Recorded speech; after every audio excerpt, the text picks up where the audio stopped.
और ब्रेक के बाद में आज की खबर में अब हम बात करेंगे आदिवासी समाज में फैली एक ऐसी कुरीति की, एक ऐसी बुराई की जिसे मौताना कहा जाता है। मौताना यानी कि किसी की मौत के बदले मिलने वाला मुआवजा।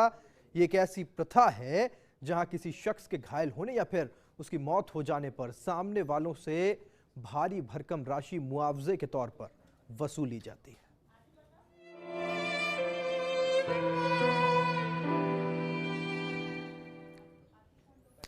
सिरोही जिले के आदिवासी क्षेत्रों में कई वर्षों से चली आ रही मौताना नाम की सामाजिक कुरीति का दंश आज भी यहां के आदिवासियों को झेलना पड़ता है। अनजाने में या हादसे में किसी आदिवासी के घायल होने या उसकी मौत हो जाने पर समाज के पंचों द्वारा सामने वाले पक्ष पर बतौर मुआवजा भारी भरकम राशि की मांग की जाती है, जो मौताना कहलाती है। मौताना यानी मौत के बदले मौत नहीं, पर एक भारी भरकम राशि हर्जाने के तौर पर। अनजाने में हुई दुर्घटना में किसी आदिवासी की मौत हो जाती है तो आदिवासी सामने वाले पक्ष से मौताना मांगते हैं।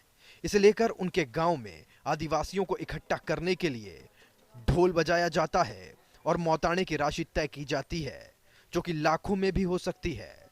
अगर ये राशि सामने वाला पक्ष देने को राजी हो जाता है तो ठीक, वरना शुरू होती है एक जंग, जो कि आदिवासियों के पीड़ित पक्ष की ओर से होती है। जब तक इन आदिवासियों को मौताने की राशि नहीं मिलती है, तब तक वे शव को मौके से नहीं उठाते। इसी मौताने का दंश सिरोही जिले के रोहिड़ा क्षेत्र में देखने को मिला। मौताने की मांग को लेकर एक शव पिछले 3 दिनों से अंतिम संस्कार की बाट जो रहा है। आज जाकर कहीं अंतिम संस्कार हो पाया। ये कहानी शुरू होती है करीब 1 साल पहले से। रोहिड़ा के जोड़फली के रहने वाले पीठाराम गमेती पर जीवाराम, कपूराराम और भूमराम ने रास्ता रोककर हमला कर दिया, जिससे उसे चोटें आईं। इस मामले को लेकर समाज के पंचों के बीच दोनों पक्षों की पंचायती शुरू हुई। आरोपी पक्ष द्वारा पीड़ित पक्ष को समझौते के रूप में उपचार के लिए कुछ रकम देना तय हुआ।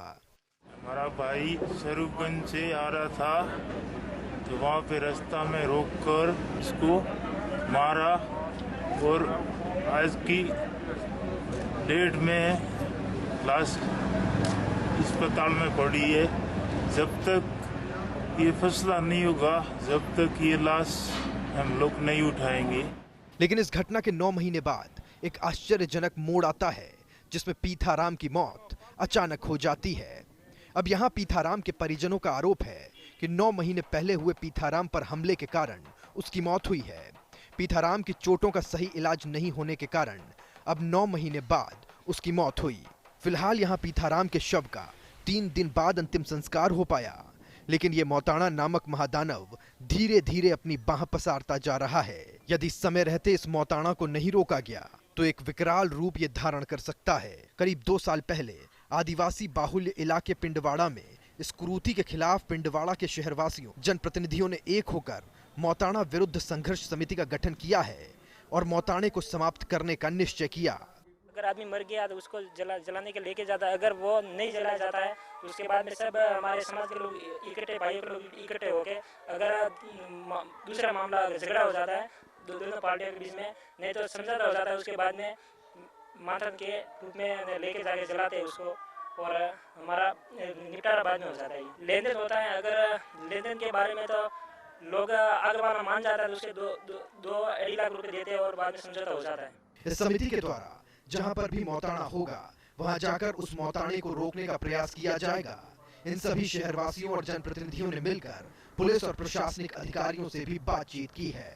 मौताना पड़ता है जो उसको लेकर के जो किसी की मौत हो जाती है और कोई छोटी मोटी घटना हो जाती है, तो इनके पंच पटेल वगैरह मिल करके और उस व्यक्ति से, आगे वाले व्यक्ति से और हजारों लाखों रुपए उनसे वसूल करते हैं। तो इस प्रकार से इस प्रथा को रोकने के लिए हमने एक सामाजिक बुराई है तो एक मौताना संघर्ष समिति बनाई थी। पुलिस को इस प्रकार के जो मामले होते हैं तो मिल बैठ करके ऐसे सुलझाना चाहिए। पुलिस कई बार इसमें भूमिका करके और पैसे दिलाने का खुद आगे होकर प्रयास करती है। तो इस प्रकार से हमने मानवाधिकार आयोग से भी ऐसे कहा था कि इस प्रकार का एक कानून बनना चाहिए जिससे इनके ऊपर रोक लगे। सिरोही से फर्स्ट इंडिया के लिए कमलेश की रिपोर्ट। और फिर वरिष्ठ सहयोगी विशाल शर्मा जुड़ गए मेरे साथ सीधे। जानकारी जरा उनसे लेते हैं, इस बड़े विषय पर बात की जानी बहुत ज्यादा जरूरी है। विशाल, सबसे पहला सवाल तो ये है कि 21वीं सदी के भारत की बुलंद तस्वीर देखिए। एक तरफ शहरों में इंश्योरेंस पॉलिसी बिक रही है और दूसरी तरफ मोहताना भी मांगा जा रहा है। यह जाहिर तौर पर देखिए सभ्य समाज के लिए एक चुनौती बनकर सामने आई है। इस तरह की जो प्रथा है, पहले ज़माने में हुआ ये करता था कि अगर कोई मेहमान जाता किसी घर पे और उसकी मौत हो जाती तो उसके एवज में उसको राशि देनी होती।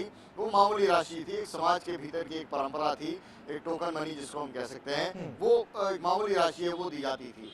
लेकिन धीरे धीरे जैसे ही जो नए दौर के साथ में आदिवासी समाज जुड़ता रहा, समाज के साथ में ये बुराई है और ज़्यादा पनपती रही और ज़्यादा बढ़ती रही।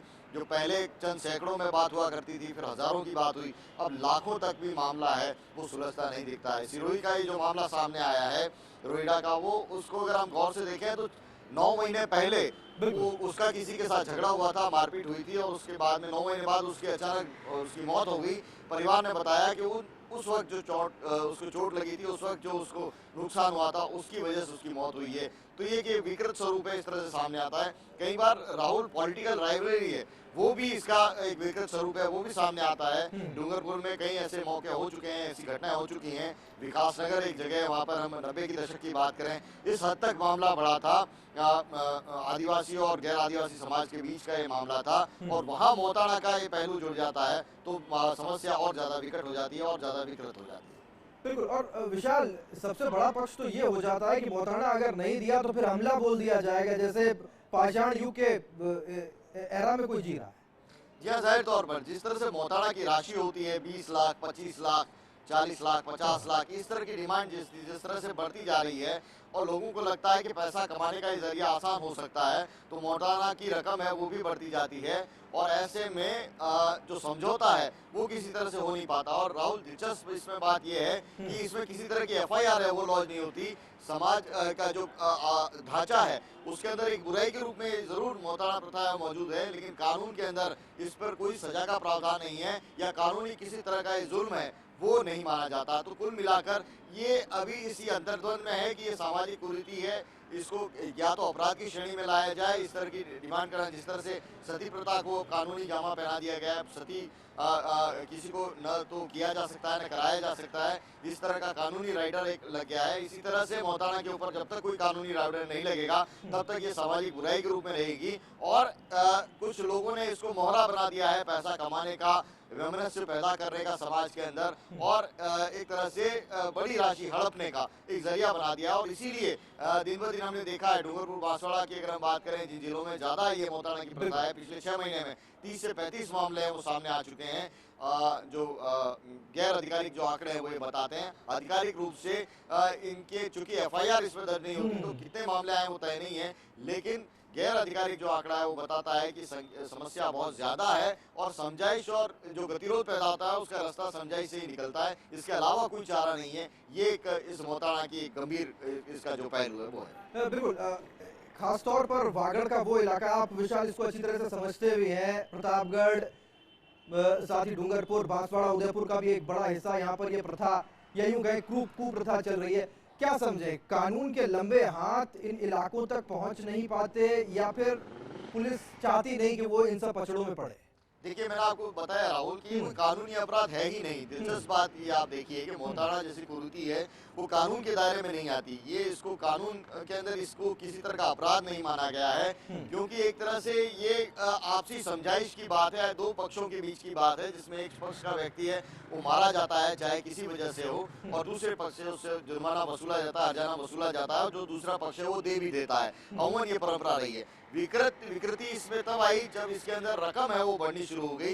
पहले सैकड़ों की बात हुआ करती थी, चंद 100 रुपए देकर और मामला निपटा दिया जाता था। इसके बाद हजारों की बात आई और अब लाखों का मामला आ गया और बड़ी राशि है, एक तरह से ब्लैकमेलिंग के रूप में इसका इस्तेमाल मोहताड़ा प्रथा का होने लगा। तो ये रिवाज था समाज का, लेकिन अब कुरीति बनकर सामने आई है और इसका कोई समाधान है वो नजर नहीं इसलिए नहीं आता क्योंकि जो पक्ष है वो पैसा लेने को तैयार होता है, वो किसी भी तरह से अपनी मांग से डिगने को तैयार नहीं होता। और अगर ये मामला तो आदिवासी समाज के लोगों के बीच का है तो फिर भी सुलह सफाई और समझाइश का रास्ता बचता है, लेकिन अगर आदिवासी और गैर आदिवासी का बीच का ये संघर्ष हो जाता है तो आपको यहाँ बीच में रोक रहा हूँ मैं, आपका बहुत बहुत शुक्रिया करेंगे। और इस बीच नीरज पाठक साहब पुलिस उपाधीक्षक माउंट आबू से जुड़े हैं हमारे साथ, जरा उनसे बात कर लेते हैं। नीरज जी बहुत स्वागत है आपका। बड़ा मुद्दा आज हम उठा रहे हैं मोहताड़े को लेकर, और जानकारी हमें ये मिलती है कि मोहताड़े को लेकर कोई कानूनी प्रावधान है ही नहीं। क्या ये जो पूरा वागड़ बेल्ट है जहाँ पर ये ऐसे मामले सामने आते हैं, कानून किस तरह से काम करता है?